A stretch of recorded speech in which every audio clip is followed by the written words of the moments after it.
You really, up until about mid-April, when a Wall Street Journal editorial came out, you were on fire about the protection of American workers, about looking at immigration as a major issue, about focusing on bread and butter issues that go to the heart of kind of this angst that the American blue-collar workers and middle class in this country have.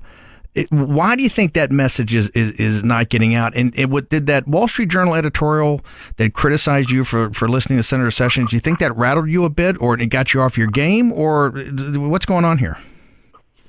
Oh, it didn't rattle me. I mean, as you know, we've not been intimidated by just about anything.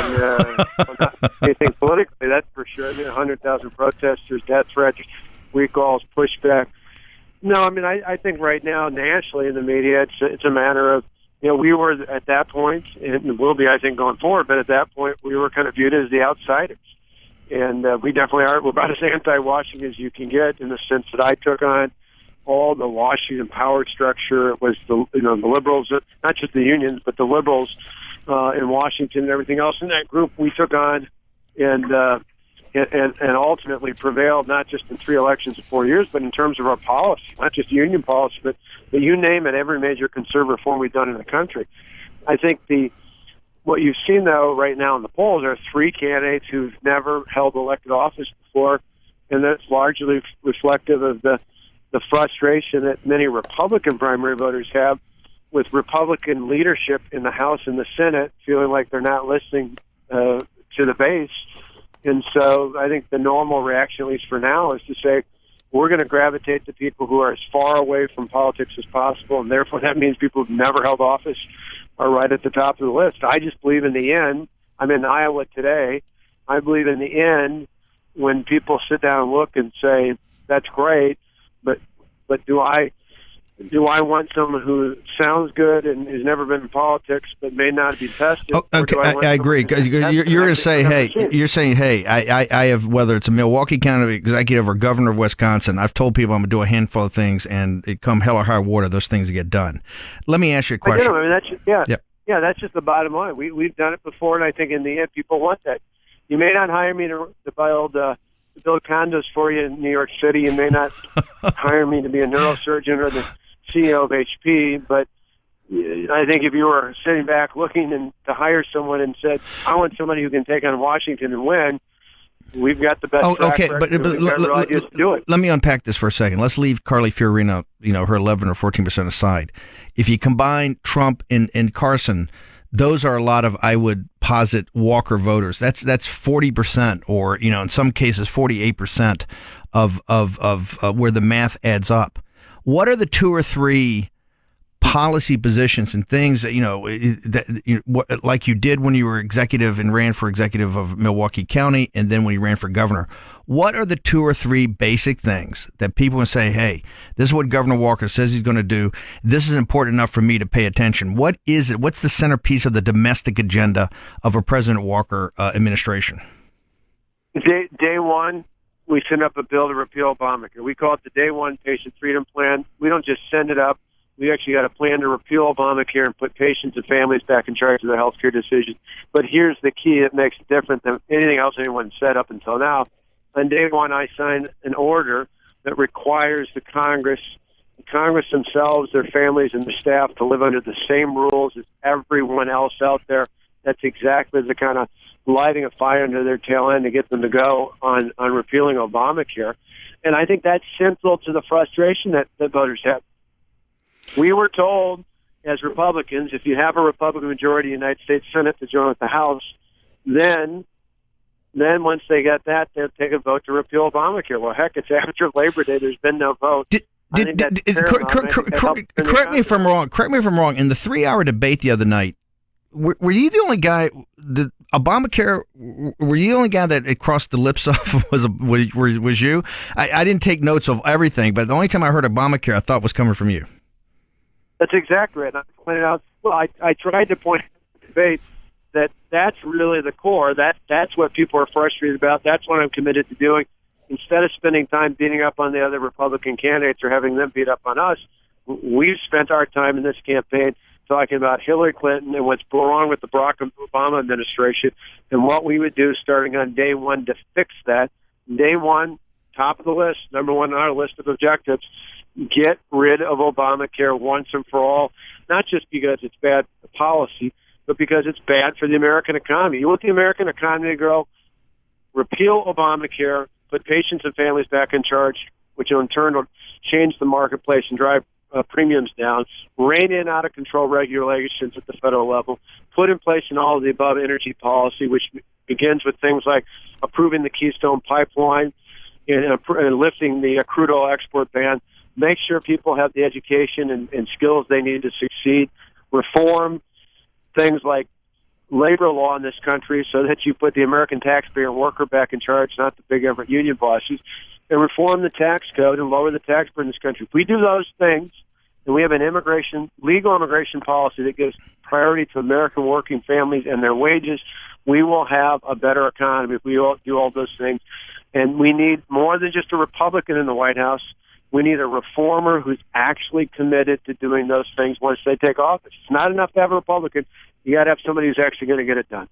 You know, Senator Rubio has been working. I think we've had some articles about some Disney workers that have been let go and had to train the foreign workers that replaced them. There's all this controversy about HB1 visas. I believe Senator Rubio has actually been working with the CEO of Disney, Bob Iger, on working on an expansion of HB1 visas. If in a President Walker administration, do you veto that bill? Oh, we're going to absolutely give priority to American working families and their wages.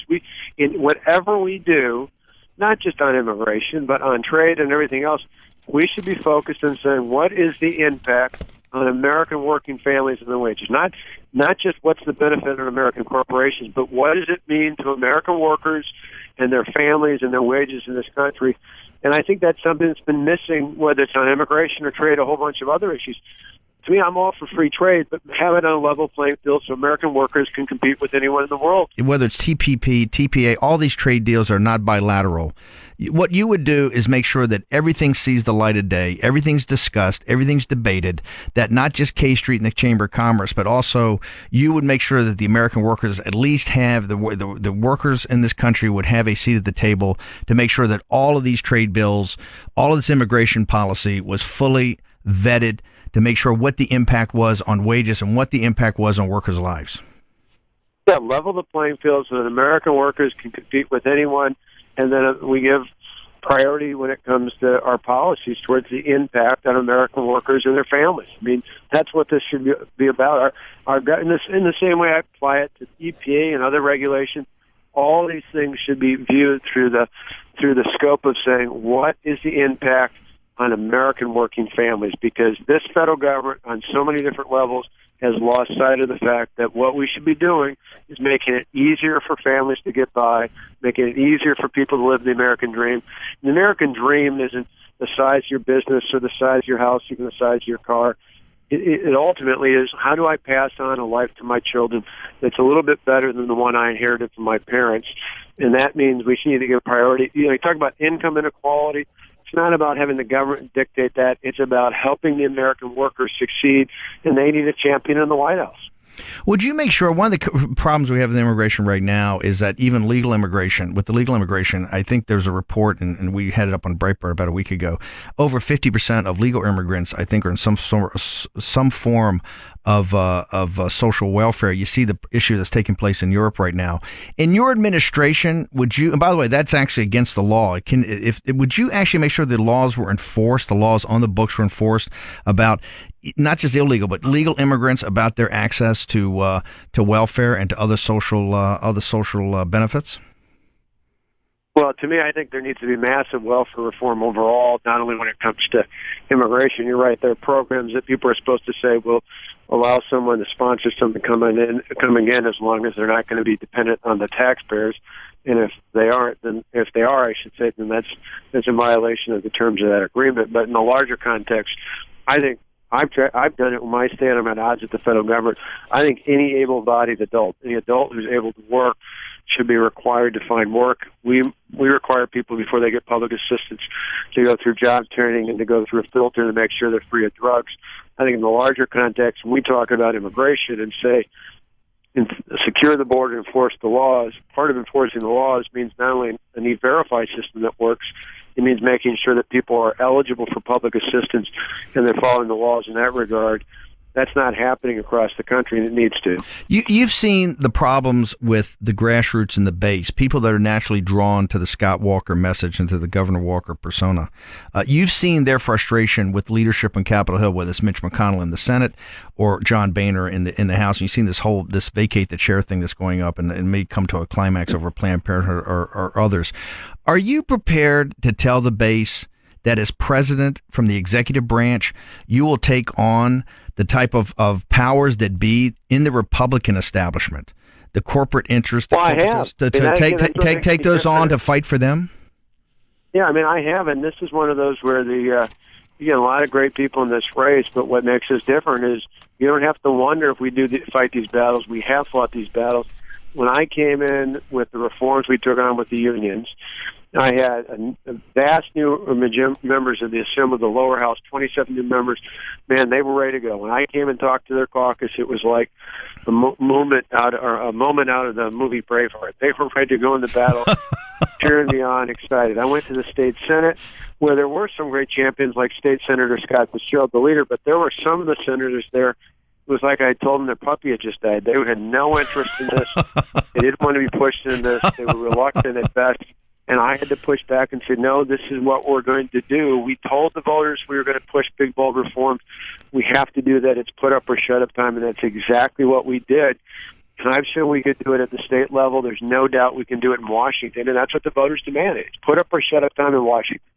One last question. I know you're busy. We'll let you go. But as Commander-in-Chief, President Walker, this debacle that's going on in North Africa and the Middle East today, the Christian persecution, the implosion of several countries over there, and this, whether it's refugees or mass migration up to Europe right now, the president is now signaling that there could be quite substantial access to immigration or refugees from the Middle East. In a President Walker's administration, as you prosecute the war against ISIS and look at kind of geopolitically, what would be the 2 or 3 things you would focus on in this entire European situation, since it's coming from the Middle East and North Africa? Well, refugees in general, I'd point out that I've said recently that I think we need to stop bringing in more refugees, not because we haven't been good-hearted. We have. People forget that America in the past year permanently settled some 70,000 refugees, of which several thousand were from Syria. On top of that, we spent something like $4 billion, that's with a B, $4 billion on helping the Syrian refugee crisis. So America has stepped up. What I take issue with, is this administration is not addressing the core problem. They're addressing the symptoms. And the problem is Assad, and the problem is Syria. We need to take action on both. We had a president with Assad who drew a line in the sand and allowed it to be crossed. We need to push for regime change there. I mean, they spent something like $500 million on a program that Secretary Carter claimed it only trained about 60. Now we have General Austin say the other day that it was something like 4 or 5 or less. If we got 4 guys. We got 4 guys on our side for $500 million. That's insane. That makes no sense whatsoever. And so if we're going to empower people from within to be rebels to take on that government, we've got to do that. We've got to have a no-fly zone. We've got to have a series of other things that provide the cover to push back on Assad and push regime change. And on the ISIS side, in Iraq in particular, we've got to lift the political restrictions on the military personnel already there so they can empower and support the Kurd and the Sunni tribal allies who will take out ISIS in the territory in Iraq that they've taken, and do so in a way that doesn't allow them to creep back into Syria. That's the difference between leadership and the failure to lead that we see under the Obama quit doctrine. I got to tell you, our founder and spiritual leader, Andrew Breitbart, spent a lot of time in Wisconsin, shoulder to shoulder with you in those dark days when they recalled you. And I got to tell you, he said from day one, this guy's a fighter. So, Governor Walker, we look forward to seeing the fighting spirit of Governor Scott Walker in the campaign trail in the days and weeks ahead. Well, thank you. 4 years ago, Time Magazine, I was so low in the polls, Time Magazine called me Dead Man Walker. We came back and won that recall election with more votes in June of 2012 than we did in the original election. Why? Because we stayed true to who we were, and we showed the public, the voters in particular, that our conservative reforms worked, and we won those elections. We can do it again. Governor Walker, thank you so much for taking time away from your busy schedule in Iowa. Good luck, sir. Thank you.